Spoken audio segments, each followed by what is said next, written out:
Hello అందరికీ. ఇది morning mini vlog అండి. మార్నింగ్ వాకిట్లో ముగ్గు వేసుకున్నాక కిచెన్‌లోకైతే వచ్చాను.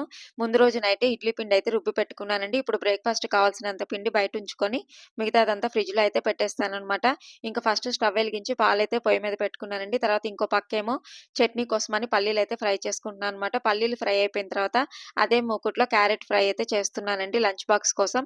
ఇంకో పక్క రైస్ అయితే పెట్టుకున్నాననమాట. రైస్ అయిపోయిన తర్వాత ఇడ్లీ అయితే పెట్టేసుకున్నాను. చట్నీ కూడా గ్రైండ్ చేసుకున్నానండి. ఇప్పుడు దీనికి తాలింపు వేసేసుకొని ఇంక ఇడ్లీ అయితే అయిపోయిందనమాట. ఈరోజు సిరికి పాలైతే ఇవ్వలేదండి. దానికి బాగా దగ్గు, జలుబు అయితే ఉన్నాయన్నమాట. నిన్న, మొన్న స్కూలుకి కూడా పంపించలేదండి. ఈరోజే వెళ్ళింది. అందుకని పాలివ్వకుండా డైరెక్ట్‌గా బ్రేక్‌ఫాస్ట్ అయితే పెట్టేసాను. పిల్లలకి ఎప్పుడైనా దగ్గు, జలుబు ఉన్నప్పుడు పాలు, పెరుగు లాంటివి ఇవ్వకపోవడమే మంచిదండి. నేనైతే అలాగే చేస్తాను. ఈరోజు లంచ్ బాక్స్‌లోకి పెరుగన్నం కూడా పెట్టలేదండి. క్యారెట్ రైస్‌తో పాటు రసం కూడా పెట్టాననమాట. ఇంకా రసము, క్యారెట్ రైస్ అయితే పెట్టేసాననమాట. ఇంకా లంచ్ బాక్స్ అయితే ప్యాక్ చేసి పాపని స్కూలుకైతే పంపించేసాను.